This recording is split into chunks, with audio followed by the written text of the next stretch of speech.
H D. Kumaraswamy ಅವರು ಲೋಕಸಭಾ ಚುನಾವಣೆಯಲ್ಲಿ ಗೆಲುವು ಸಾಧಿಸಿ ಕೇಂದ್ರದಲ್ಲಿ ಮಂತ್ರಿಯಾದ ಕಾರಣ ಅಭಿಮಾನಿಯೊಬ್ಬ ಮೇಲುಕೋಟೆ ಯೋಗನರಸಿಂಹಸ್ವಾಮಿ ಬೆಟ್ಟವನ್ನು ಮಂಡಿಯಲ್ಲಿ ಹತ್ತಿ ಹರಕೆಯನ್ನ ತೀರಿಸಿದ್ದಾರೆ. ಹರಕೆ ತೀರಿಸಿದ ಮಂಡ್ಯ ತಾಲೂಕಿನ ಚಿಕ್ಕಮಂಡ್ಯ ಗ್ರಾಮದ ಲೋಕೇಶ್ ಮಾಧ್ಯಮದವರೊಂದಿಗೆ ಮಾತನಾಡಿ, ಎಚ್ಡಿಕೆ ಅವರ ಅಪ್ಪಟ ಅಭಿಮಾನಿ ನಾನು. ಅವರು ಕೇಂದ್ರದಲ್ಲಿ ಮಂತ್ರಿಯಾಗಬೇಕು ಮತ್ತು ಅವರ ಆರೋಗ್ಯ ವೃದ್ಧಿಯಾಗಬೇಕು ಎಂದು ಮೇಲುಕೋಟೆ ಬೆಟ್ಟದ ಯೋಗನರಸಿಂಹಸ್ವಾಮಿಗೆ ಹರಕೆ ಮಾಡಿಕೊಂಡಿದ್ರಂತೆ. ಅವರ ಬೇಡಿಕೆ ಫಲಿಸಿದ್ದರಿಂದ ಇಲ್ಲಿಗೆ ಬಂದು ಹರಕೆ ತೀರಿಸಿದ್ದೇನೆ ಎಂದು ಲೋಕೇಶ್ ದೇವಾಲಯ ತೆರೆಯುವ ಮುನ್ನವೇ ಬೆಟ್ಟ ಹತ್ತುವ ಮೂಲಕ ಅಭಿಮಾನ ಮೆರೆದಿದ್ದಾರೆ.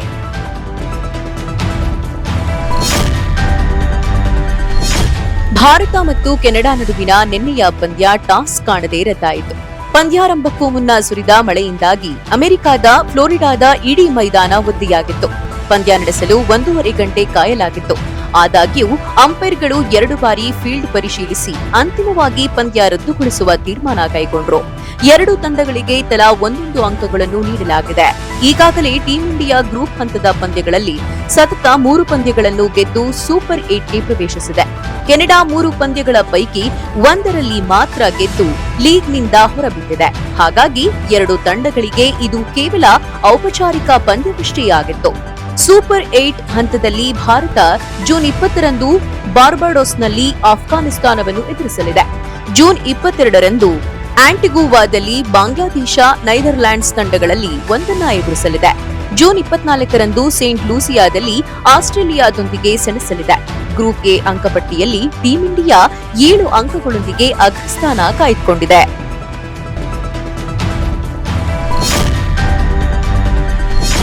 ಈನಾಡು ಸಮೂಹ ಸಂಸ್ಥೆಗಳ ಅಧ್ಯಕ್ಷ, ಮಾಧ್ಯಮ ಲೋಕದ ದಿಗ್ಗಜ ರಾಮೋಜಿರಾವ್ ರವರ 7.5 ಅಡಿ ಎತ್ತರದ ಪ್ರತಿಮೆ ಸಿದ್ಧವಾಗುತ್ತಿದೆ.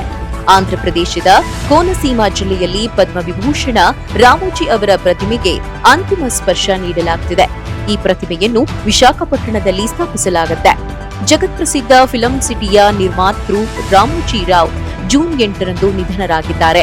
ಆಂಧ್ರಪ್ರದೇಶದ ವಿಜಯನಗರ ಸಂಸದ ಕಾಳಿಶೆಟ್ಟಿ ಅಪ್ಪಲನಾಯ್ಡು ಅವರ ಆಶಯದಂತೆ ಕೋತಪೇಟ್ನಲ್ಲಿ ಖ್ಯಾತ ಶಿಲ್ಪಿ ರಾಜ್ಕುಮಾರ್ ಒಡೆಯರ್ ರವರು ರಾಮೋಜಿ ಅವರ ಪ್ರತಿಮೆಯನ್ನ ತಯಾರಿಸುತ್ತಿದ್ದಾರೆ. ರಾಮೋಜಿ ಅವರ ಅನೇಕ ಛಾಯಾಚಿತ್ರಗಳನ್ನು ಶಿಲ್ಪಿ ರಾಜ್ಕುಮಾರ್ ನೋಡಿದ ಬಳಿಕ 60ನೇ ವಯಸ್ಸಿನಲ್ಲಿದ್ದ ರಾಮೋಜಿರಾವ್ ರವರ ಭಾವಚಿತ್ರದಲ್ಲಿರುವಂತೆ ಪ್ರತಿಮೆಗೆ ರೂಪ ನೀಡುತ್ತಿದ್ದಾರೆ. ರಾಮೋಜಿರಾವ್ ರವರ 7.5 ಅಡಿ ಎತ್ತರದ ಈ ಪ್ರತಿಮೆ 4 ದಿನಗಳಲ್ಲಿ ಪೂರ್ಣಗೊಳ್ಳಲಿದೆ. ಸ್ಫೂರ್ತಿದಾಯಕ ವ್ಯಕ್ತಿತ್ವದ ರಾಮೋಜಿರಾವ್ ರವರ ಪ್ರತಿಮೆ ನಿರ್ಮಿಸುವ ಅವಕಾಶ ಸಿಕ್ಕಿದ್ದು ನನ್ನ ಸೌಭಾಗ್ಯ ಎಂದು ಶಿಲ್ಪಿ ರಾಜ್ಕುಮಾರ್ ತಿಳಿಸಿದ್ದಾರೆ. ಸಂಸದ ಕಾಳಿಶೆಟ್ಟಿ ಅಪ್ಪಲನಾಯ್ಡು ಸಹ ಶುಕ್ರವಾರ ರಾತ್ರಿ ಪ್ರತಿಮೆಯನ್ನು ಪರಿಶೀಲಿಸಿದ್ರು. ರಾಮೋಜಿರಾವ್ ಆರಂಭಿಸಿದ ಈನಾಡು ಪತ್ರಿಕೆ ಸ್ಥಾಪನೆಯಾದ ವಿಶಾಖಪಟ್ಟಣದಲ್ಲಿ ಈ ಪ್ರತಿಮೆ ಸ್ಥಾಪಿಸಲಾಗುವುದು ಎಂದು ಸಂಸದರು ಹೇಳಿದ್ದಾರೆ. 1936ರ ನವೆಂಬರ್ 16ರಂದು ಆಂಧ್ರಪ್ರದೇಶದ ಕೃಷ್ಣಾ ಜಿಲ್ಲೆಯ ಪೆದಪರುಪುಡಿಯಲ್ಲಿ ರಾಮೋಜಿರಾವ್ ಜನಿಸಿದ್ರು.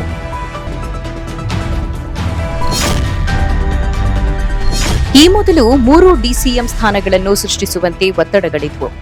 ಆದ್ರೀಗ ಉಪಮುಖ್ಯಮಂತ್ರಿ ಹುದ್ದೆ ಕೊಡಿ ಎಂದು ನಾನೇನೂ ಕೇಳಿಲ್ಲ ಎಂದು ಲೋಕೋಪಯೋಗಿ ಇಲಾಖೆ ಸಚಿವ ಸತೀಶ್ ಜಾರಕಿಹೊಳಿ ತಿಳಿಸಿದ್ರು. ರಾಜ್ಯದಲ್ಲಿ ಮತ್ತೆ 3 ಉಪಮುಖ್ಯಮಂತ್ರಿ ಹುದ್ದೆಗಳ ಸೃಷ್ಟಿ ಚರ್ಚೆ ಮುನ್ನೆಲೆಗೆ ಬಂದಿದೆ. ಲೋಕಸಭೆ ಚುನಾವಣೆಯಲ್ಲಿ ಬೆಳಗಾವಿ ಸೋಲು, ಚಿಕ್ಕೋಡಿ ಗೆಲುವಿನ ಬಗ್ಗೆ ವರದಿ ಕೇಳಿದ್ದಾರೆ. ಬೆಂಗಳೂರಿಗೆ ರಾಹುಲ್ ಗಾಂಧಿ ಬಂದಾಗ ವರದಿ ನೀಡುವಂತೆ ತಿಳಿಸಿದ್ದಾರೆ. 28 ಕ್ಷೇತ್ರಗಳ ಅಧ್ಯಕ್ಷರೇ ವರದಿ ಸಿದ್ಧಪಡಿಸುತ್ತಾರೆ. ವೀಕ್ಷಕರು ವರದಿ ಪಡೆಯಲಿದ್ದಾರೆ, ನನಗೇನು ಗೊತ್ತಿಲ್ಲ ಎಂದರು. ನನ್ನ ಮತ್ತು ಲಕ್ಷ್ಮಣ ಸವದಿ ಮಧ್ಯೆ ಕೋಲ್ಡ್ ಅಷ್ಟೇ ಇದೆ, ನೋ ವಾರ್ ಎಂದು ಸ್ಪಷ್ಟಪಡಿಸಿದ್ರು. ಇನ್ನು ಡಿಸಿಎಂ ಆಗ್ತೇನೆ ಎನ್ನುವವರು ಪಕ್ಷದಲ್ಲಿ ಯಾರನ್ನು ಭೇಟಿ ಆಗಬೇಕೋ ಅವರನ್ನ ಭೇಟಿಯಾಗಿ ಅಲ್ಲಿ ಕೇಳ್ಕೊಳ್ಬೇಕು. ಇದು ಸಾರ್ವಜನಿಕವಾಗಿ ಚರ್ಚೆಯಾಗಿ ತೀರ್ಮಾನ ಆಗುವಂತದ್ದಲ್ಲ. ಡಿಸಿಎಂ ಹುದ್ದೆ ಸೃಷ್ಟಿ ವಿಚಾರ ಪಕ್ಷದ ವೇದಿಕೆಯಲ್ಲಿ ಚರ್ಚೆಯಾಗಬೇಕು. 4 ಜನರನ್ನು ಡಿಸಿಎಂ ಮಾಡುತ್ತಾರೋ ಅಥವಾ ಇಲ್ಲವೋ ಎಂಬುದನ್ನ ಪಕ್ಷ ನಿರ್ಧರಿಸುತ್ತದೆ ಎಂದು ಕೃಷ್ಣ ಬೈರೇಗೌಡ ತಿಳಿಸಿದ್ರು. ನಾನು ಡಿಸಿಎಂ ಆಗ್ಬೇಕು ಎಂದಿದ್ರೆ ಯಾರ ಹತ್ತಿರ ಮಾತನಾಡಬೇಕೋ ಅವರ ಹತ್ತಿರ ಮಾತನಾಡ್ತೇನೆ. ನಿಮ್ಮ ಹತ್ತಿರ ಮಾತನಾಡಿದ್ರೆ ನೀವು ನನ್ನನ್ನ ಡಿಸಿಎಂ ಮಾಡ್ತೀರಾ?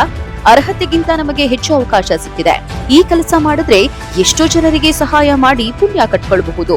ಸಿಕ್ಕಿರುವುದಕ್ಕೆ ತೃಪ್ತಿ ಪಡೋಣ ಅಂತ ಹೇಳಿದ್ರು. ಅರ್ಹತೆಗಿಂತ ಹೆಚ್ಚು ನಮಗೆ ಅವಕಾಶ ಸಿಕ್ಕಿದೆ. ಸಿಕ್ಕಿರೋ ಕೆಲಸ ಮಾಡೋಣ. ಈ ಕೆಲಸ ಮಾಡಿದ್ರೇನೆ ಎಷ್ಟೋ ಜನಕ್ಕೆ ಸಹಾಯ ಮಾಡಿ ನಾವು ಪುಣ್ಯ ಕಟ್ಕೊಳ್ಬೋದು ಅಂತ ಅವಕಾಶ ಸಿಕ್ಕಿದೆ. ಸಿಕ್ಕಿರೋದಕ್ಕೆ ಸಂತುಷ್ಟಿ ಪಡೋಣ. ಸಿಕ್ಕಿರೋದ್ರಲ್ಲಿ ಏನೋ 4 ಜನಕ್ಕೆ ಅನುಕೂಲ ಆಗೋ ಕೆಲಸ ಮಾಡೋಣ. ಯೋಗ ದಿನ ಸನ್ನಿಹಿತವಾಗಿದೆ. ಪ್ರತಿ ವರ್ಷವೂ ಜೂನ್ 21ರಂದು ವಿಶ್ವ ಯೋಗ ದಿನವನ್ನ ಆಚರಿಸಲಾಗುತ್ತಿದೆ. ಈ ನಿಟ್ಟಿನಲ್ಲಿ ಯೋಗದ ಮಹತ್ವವನ್ನು ತಿಳಿಸುವ ಹಾಗೂ ಅದರ ಪ್ರಯೋಜನಗಳನ್ನು ವಿವರಿಸುವ ವಿಡಿಯೋಗಳನ್ನು ಪ್ರಧಾನಿಯವರು ತಮ್ಮ ಎಕ್ಸ್ ಖಾತೆಯಲ್ಲಿ ಹಂಚಿಕೊಂಡಿದ್ದಾರೆ. ಅದರಲ್ಲಿ ಒಂದು ಪಾದಹಸ್ತಾಸನ. ಈ ಆಸನದಲ್ಲಿ ಕಾಲಬೆರಳು ಮತ್ತು ಕಾಲುಗಂಟುಗಳನ್ನ ಸೃಷ್ಟಿಸಲಾಗುತ್ತೆ. ಈ ಆಸನದಲ್ಲಿ ಕೈಯನ್ನು ಕಾಲುಗಳ ಸಮೀಪಕ್ಕೆ ತರುವುದರಿಂದ ಇದಕ್ಕೆ ಪಾದಹಸ್ತಾಸನ ಎಂದು ಕರೆಯಲಾಗುತ್ತೆ. ಮೊದಲು ಕಾಲುಗಳನ್ನ ಹತ್ತಿರವಾಗಿಸಿ ನೇರವಾಗಿ ನಿಂತುಕೊಳ್ಳಿ. ಉಸಿರನ್ನು ಒಳ ತೆಗೆದುಕೊಂಡು 2 ಕೈಗಳನ್ನು ಮೇಲಕ್ಕೆತ್ತಿ. ಕೈಗಳು ನೇರವಾಗಿದ್ದು ಕಿವಿಗೆ ತಾಗುವಂತಿರಬೇಕು. ಉಸಿರನ್ನು ಹೊರಗೆ ಬಿಡುತ್ತಾ ಸೊಂಟದಿಂದ ಕೆಳಗೆ ಬಾಗಿ ನಿಮ್ಮ ಕೈಗಳಿಂದ ಕಾಲನ್ನು ಮುಟ್ಟಿರಿ. ಈ ಭಂಗಿಯಲ್ಲಿ ಕಾಲನ್ನು ನೇರವಾಗಿಸಿ ತಲೆಯನ್ನು ಮೊಣಗಂಟಿನ ಸಮೀಪದವರೆಗೆ ಬಾಗಿಸಿ. ಇದೇ ಭಂಗಿಯಲ್ಲಿ ಸುಮಾರು 30ರಿಂದ 40 ಸೆಕೆಂಡುಗಳ ಕಾಲ ನಿಲ್ಲಿ. ಈ ಭಂಗಿ ಸೂರ್ಯ ನಮಸ್ಕಾರದ 3ನೇ ಹಂತವೂ ಆಗಿದೆ. ಈ ಭಂಗಿಯಿಂದ ಮರಳಲು ಉಸಿರನ್ನು ಒಳತೆಗೆದುಕೊಂಡು ಕೈಗಳನ್ನು ಸಡಿಲಗೊಳಿಸಿ ಬಳಿಕ ದೇಹವನ್ನು ಮೇಲಕ್ಕೆತ್ತಿರಿ. ಇದರಿಂದ ಪ್ರಯೋಜನಗಳೇನು ಎನ್ನುವುದನ್ನ ನೋಡೋದಾದ್ರೆ ಉದರದ ಸ್ನಾಯುಗಳು ಮತ್ತು ತೊಡೆಯ ಸ್ನಾಯುಗಳನ್ನು ಶಕ್ತಿಯುತಗೊಳಿಸುತ್ತೆ. ಮಲಬದ್ಧತೆ ಮುಂತಾದ ಸಮಸ್ಯೆಗಳನ್ನು ಇದು ನಿವಾರಿಸುತ್ತೆ. ನರವ್ಯೂಹವನ್ನು ಬಲಗೊಳಿಸುತ್ತದೆ. ಬೆನ್ನುಹುರಿಗೆ ಸಂಬಂಧಿಸಿದ ಸಮಸ್ಯೆಗಳನ್ನು ಹೊಂದಿರುವವರು ಈ ಆಸನವನ್ನು ಮಾಡುವುದು ಸೂಕ್ತವಲ್ಲ. Padahastasana makes your backbone flexible. This asana gives relief from problems which arise during the female menstrual cycle. Refrain from doing this asana if you are suffering from any heart disease, back or backbone-related problems, vertigo, or swelling in the stomach. Patients suffering from hernia, high myopia, ulcer, and pregnant women should also refrain from doing this asana. Staying in this posture for 10 to 30 seconds, take a deep breath in, come up slowly to a standing position. Take care that your arms and head come up at the same time. While doing this, both your hands should be stretched up above your head. While exhaling slowly, bring both your hands down and relax. Practicing this asana regularly improves your digestive process and also gives relief from constipation.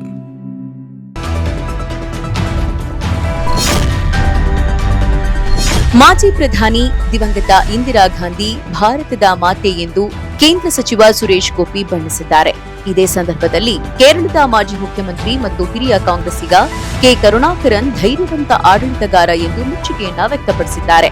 Karunakaran ಮತ್ತು ಮಾರ್ಕ್ಸ್ವಾದಿ ಹಿರಿಯ ನಾಯಕರಾದ ದಿವಂಗತ ಇಕೆ ನಾಯನರ್ ಇವರಿಬ್ಬರೂ ನನ್ನ ರಾಜಕೀಯ ಗುರುಗಳು ಎಂದು ಅವರು ಹೇಳಿದರು. ನಾನು ನನ್ನ ರಾಜಕೀಯ ಗುರುಗಳಿಗೆ ಗೌರವ ಸಲ್ಲಿಸಲು ಬಂದಿದ್ದೇನೆ. ಸ್ಮಾರಕಕ್ಕೆ ಭೇಟಿ ನೀಡಿರುವ ವಿಚಾರಕ್ಕೆ ಯಾವುದೇ ರಾಜಕೀಯ ಅರ್ಥ ಕಲ್ಪಿಸಬೇಡಿ ಎಂದು ಮಾಧ್ಯಮದವರಲ್ಲಿ ಸಚಿವರು ಮನವಿಯನ್ನ ಮಾಡಿದ್ರು. ಇದೇ ವೇಳೆ ಕರುಣಾಕರನ್ ಅವರನ್ನು ಕೇರಳ ಕಾಂಗ್ರೆಸ್ನ ಪಿತಾ ಎಂದು ಬಣ್ಣಿಸುವುದರಿಂದ ರಾಜ್ಯದ ಕಾಂಗ್ರೆಸ್ನ ಹಿರಿಯ ನಾಯಕರಿಗೆ ಯಾವುದೇ ಅಗೌರವ ಸೂಚಿಸಿದಂತಲ್ಲ ಎಂದು ಸುರೇಶ್ ಗೋಪಿ ಅವರು ವಿವರಿಸಿದ್ರು.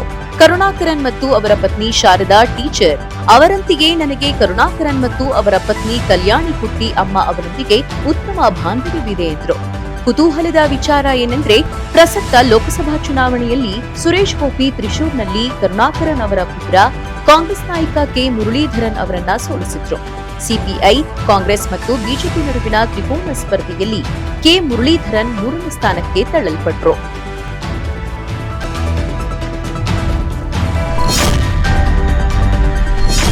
ಸ್ಯಾಂಡಲ್ವುಡ್ನಲ್ಲಿ ಇತ್ತೀಚೆಗೆ ಸಖತ್ ಸುದ್ದಿ ಆಗ್ತಿರುವುದು ಮರ್ಯಾದೆ ಪ್ರಶ್ನೆ.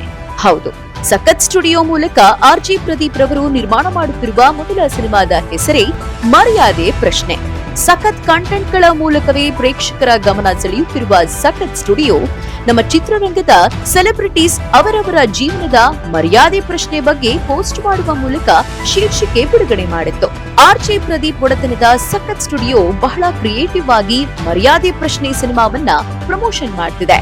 ಆರ್ಸಿಬಿ ಕಪ್ ಗೆಲ್ಲಬೇಕು ಅಂತ ಕೊಹ್ಲಿ ತಂಡಕ್ಕೆ ಚಿಯರ್ ಹೇಳುವ ಹಾಡು ನಿರ್ಮಿಸಿದ್ದ ಸಖತ್ ಸ್ಟುಡಿಯೋ ಈಗ ಆಲೋಕೆ ಕಡೆಯಿಂದಲೂ ಮರ್ಯಾದೆ ಪ್ರಶ್ನೆಗಳಿಗೆ ಉತ್ತರ ಕೊಟ್ಟಿದೆ. ಕನ್ನಡದ ಖ್ಯಾತ ರ್ಯಾಪರ್ ಆಲೋಕೆ ಮಿಡಲ್ ಕ್ಲಾಸ್ ಮಂದಿಯ ಸಡಗರಗಳ ಬಗ್ಗೆ ಬಹಳ ಅರ್ಥಪೂರ್ಣವಾದ ಗೀತೆಯೊಂದನ್ನು ತಯಾರಿಸಿದ್ದು ಸಖತ್ ಸ್ಟುಡಿಯೋ ಈ ಹಾಡನ್ನು ನಿರ್ಮಿಸಿದೆ. ಈ ಹಾಡಿನ ಮೂಲಕ ಕನ್ನಡ ಚಿತ್ರರಂಗದ ಎಲ್ಲರಿಗೂ ಒಗ್ಗಟ್ಟಾಗಿ ದುಡಿಯುವ, ಬೆಳೆಯುವ ಹಾಗೂ ಸ್ಟಾರ್ ಸಿನಿಮಾಗಳ ಜೊತೆಗೆ ಹೊಸ ಪ್ರಯತ್ನಗಳಿಗೂ ಜನ ಜೈ ಅನ್ಬೇಕು. ಇದು ಬರೀ ಮರ್ಯಾದೆ ಪ್ರಶ್ನೆ ಅಲ್ಲ, ನಮ್ಮೆಲ್ಲರ ಉಳಿವಿನ ಪ್ರಶ್ನೆ ಎಂಬ ಗಟ್ಟಿ ಕೂಗೊಂದನ್ನ ನೀಡಿದ್ದಾರೆ. ಮರ್ಯಾದೆ ಪ್ರಶ್ನೆ ನಿರ್ಮಾಣದ ಜೊತೆಗೆ ಪ್ರದೀಪ್ ಕಥೆಯನ್ನ ಬರೆದಿದ್ದಾರೆ. ಕ್ರಿಯೇಟಿವ್ ಹೆಡ್ ಕೂಡ ಆಗಿದ್ದಾರೆ. ಈ ಮೂಲಕ ಕನ್ನಡಕ್ಕೆ ಹೊಸದೊಂದು ಕಥೆ ಕೊಡೋಕೆ ರೆಡಿ ಆಗಿದ್ದಾರೆ. ಈ ಚಿತ್ರವನ್ನ ನಾಗರಾಜ್ ಸೋಮಯಾಜಿ ನಿರ್ದೇಶನ ಮಾಡಿದ್ದಾರೆ. ಚಿತ್ರಕ್ಕೆ ಸಂದೀಪ್ ವೆಲ್ಲುರಿ ಕ್ಯಾಮೆರಾ ವರ್ಕ್ ಮಾಡಿದ್ದಾರೆ. ಅರ್ಜುನ್ ರಾಮು ಸಂಗೀತವನ್ನ ಕೊಟ್ಟಿದ್ದಾರೆ.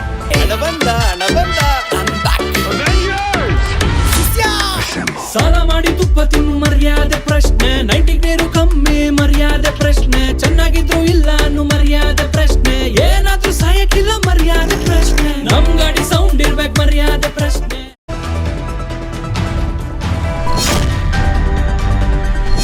ಸಿಲಿಕಾನ್ ಸಿಟಿ ಬೆಂಗಳೂರು ಸೇರಿದಂತೆ ರಾಜ್ಯದಲ್ಲಿ ಮಳೆ ಹಿನ್ನೆಲೆ ಮಕ್ಕಳು ಹಾಗೂ ಜನರಲ್ಲಿ ಸಾಂಕ್ರಾಮಿಕ ರೋಗಗಳ ಹರಡುವಿಕೆ ಹೆಚ್ಚಾಗಿದೆ. ಕೆಲ ದಿನಗಳಿಂದ ಬೆಂಗಳೂರಿನಲ್ಲಿ ಅಧಿಕ ಪ್ರಮಾಣದಲ್ಲಿ ಮಳೆ ಸುರಿಯುತ್ತಿರುವುದರಿಂದ ಮಕ್ಕಳಲ್ಲಿ ಜ್ವರ, ಕೆಮ್ಮು, ಗಂಟಲು ನೋವು, ಶೀತ, ನೆಗಡಿ, ವಾಂತಿ ಪ್ರಕರಣಗಳು ಹೆಚ್ಚಾಗ್ತಿದೆ. ಬದಲಾದ ವಾತಾವರಣ ಹಿನ್ನೆಲೆ ಡೆಂಗ್ಯೂ, ಟೈಫಾಯ್ಡ್, ವೈರಲ್ ಜ್ವರ ಕೂಡ ಕಾಣಿಸಿಕೊಳ್ಳುತ್ತಿದೆ. ಕಳೆದ 2 ದಿನಗಳಲ್ಲಿ ರಾಜ್ಯದಲ್ಲಿ ಡೆಂಗ್ಯೂ ಜ್ವರಕ್ಕೆ 1 ಸಾವು ಕೂಡ ರಾಜ್ಯದಲ್ಲಿ ವರದಿಯಾಗಿದೆ.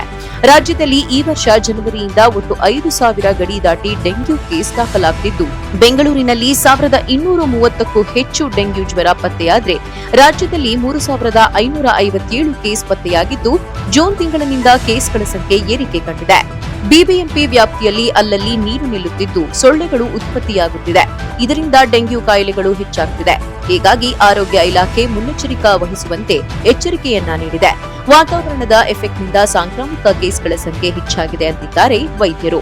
ಒಟ್ಟಲ್ಲಿ ಮಳೆ, ಬಿಸಿಲು ಎರಡರಿಂದ ಬೇಸತ್ತಿದ್ದ ಬೆಂಗಳೂರು ಮಂದಿಗೆ ಕಾಯಿಲೆಗಳು ಮತ್ತೊಂದು ರೀತಿ ತಲೆನೋವಾಗಿ ಪರಿಣಮಿಸಿದೆ. ಬಿಸಿ ನೀರು ಕುಡಿಯುವುದು, ಆರೋಗ್ಯಕರ ಆಹಾರ ಸೇವನೆ ಅಗತ್ಯ ಎಂಬ ಸಲಹೆಯನ್ನ ನೀಡಿದ್ದಾರೆ.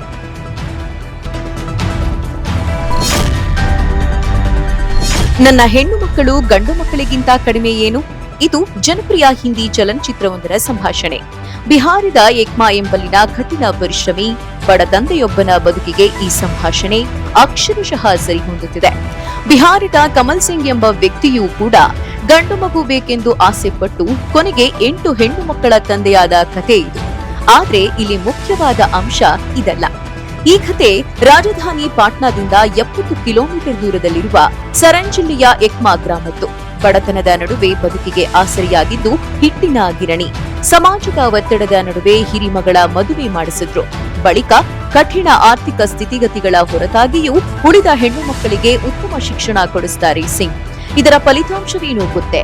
ಇದೀಗ 7 ಮಂದಿ ಹೆಣ್ಣು ಮಕ್ಕಳು ಕೂಡ ಸರ್ಕಾರಿ ನೌಕರಿಯಲ್ಲಿದ್ದಾರೆ. ಕಮಲ್ ಸಿಂಗ್ ರವರ 8 ಪುತ್ರಿಯರಲ್ಲಿ 2ನೇಯವರಾದ ರಾಣಿ ಕುಮಾರ್ ಸಿಂಗ್ ಬಿಹಾರ್ ಪೊಲೀಸ್ ಇಲಾಖೆಯಲ್ಲಿ ಕಾನ್ಸ್ಟೇಬಲ್ ಆಗಿ ಕೆಲಸ ಮಾಡ್ತಿದ್ರೆ, 3ನೇ ಮಗಳು ರೇಣುಕುಮಾರಿ ಸಿಂಗ್ ಎಸ್ಎಸ್ಪಿಯಲ್ಲಿ ಕಾನ್ಸ್ಟೇಬಲ್ ಆಗಿದ್ದಾರೆ. 4ನೇ ಮಗಳು ಸೋನಿ ಕುಮಾರಿ ಸಿಂಗ್ ರವರಿಗೆ ಸಿಆರ್ಪಿನಲ್ಲಿ ಕೆಲಸ. 5ನೇ ಮಗಳು ಪ್ರೀತಿ ಕುಮಾರಿ ಸಿಂಗ್ ಅಪರಾಧ ವಿಭಾಗದಲ್ಲಿ ಕೆಲಸ ಮಾಡ್ತಿದ್ದಾರೆ. 6ನೇ ಮಗಳು ಪಿಂಕಿ ಕುಮಾರ್ ಸಿಂಗ್ ಅಬಕಾರಿ ಇಲಾಖೆಯಲ್ಲಿದ್ರೆ, 7ನೇ ಮಗಳು ರಿಂಕಿ ಸಿಂಗ್ ಬಿಹಾರ ಪೊಲೀಸ್ನಲ್ಲಿ ಕಾನ್ಸ್ಟೇಬಲ್ ಮತ್ತು 8ನೇ ಹಾಗೂ ಕಿರಿಯ ಮಗಳು ನನ್ಹಿ ಕುಮಾರಿ ಸಿಂಗ್ ಜಿಆರ್ಪಿ ಪಾಟ್ನಾದಲ್ಲಿ ಕಾರ್ಯನಿರ್ವಹಿಸ್ತಾ ಇದ್ದಾರೆ. ನಮ್ಮ ಆರ್ಥಿಕ ಪರಿಸ್ಥಿತಿ ಚೆನ್ನಾಗಿರ್ಲಿಲ್ಲ. ಅದಕ್ಕಾಗಿ ನಾವು ಹುಟ್ಟಿದ, ಪ್ರೀತಿಸುತ್ತಿದ್ದ ಹಳ್ಳಿಯನ್ನೇ ತೊರೆದ್ವು.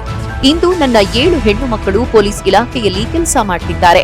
ದೇವರು ನನಗೆ ಮುಂದಿನ 7 ಜನ್ಮಗಳಲ್ಲೂ ಈ 7 ಹೆಣ್ಣು ಮಕ್ಕಳನ್ನೇ ನೀಡಲಿ. ನನ್ನ ಮಕ್ಕಳ ಬಗ್ಗೆ ನನಗೆ ಅಪಾರ ಹೆಮ್ಮೆ ಇದೆ ಎಂತಾರೆ ಕಮಲ್ ಸಿಂಗ್. ಆಂಧ್ರಪ್ರದೇಶದಲ್ಲಿ ಅಧಿಕಾರ ಕಳೆದುಕೊಂಡಿರುವ ಮಾಜಿ ಸಿಎಂ ಜಗನ್ಮೋಹನ್ ರೆಡ್ಡಿಗೆ ಸಂಕಷ್ಟಗಳು ಶುರುವಾಗಿವೆ. ಹೈದರಾಬಾದ್ನಲ್ಲಿರುವ ಮನೆಯ ಮುಂದಿನ ಕಟ್ಟಡಗಳನ್ನು ತೆಲಂಗಾಣ ಸರ್ಕಾರ ನೆಲಸಮ ಮಾಡಿದೆ. ಇವುಗಳನ್ನು ಅಕ್ರಮವಾಗಿ ಕಟ್ಟಲಾಗಿದೆ ಎಂಬುದು ಅಧಿಕಾರಿಗಳ ಸಬೂಬು. ತೆಲಂಗಾಣ ರಾಜಧಾನಿಯಲ್ಲಿರುವ ಲೋಟಸ್ ಪಾಂಡ್ ಹೆಸರಿನ ಜಗನ್ ನಿವಾಸದ ಮುಂದೆ ಭದ್ರತಾ ಶೆಡ್ಗಳು ನಿರ್ಮಾಣ ಮಾಡಲಾಗಿತ್ತು. ಅವುಗಳನ್ನು ಅಲ್ಲಿನ ಸರ್ಕಾರ ಶನಿವಾರ ತೆರವು ಕಾರ್ಯಾಚರಣೆ ನಡೆಸಿ ನೆಲಕ್ಕುರುಳಿಸಿದೆ.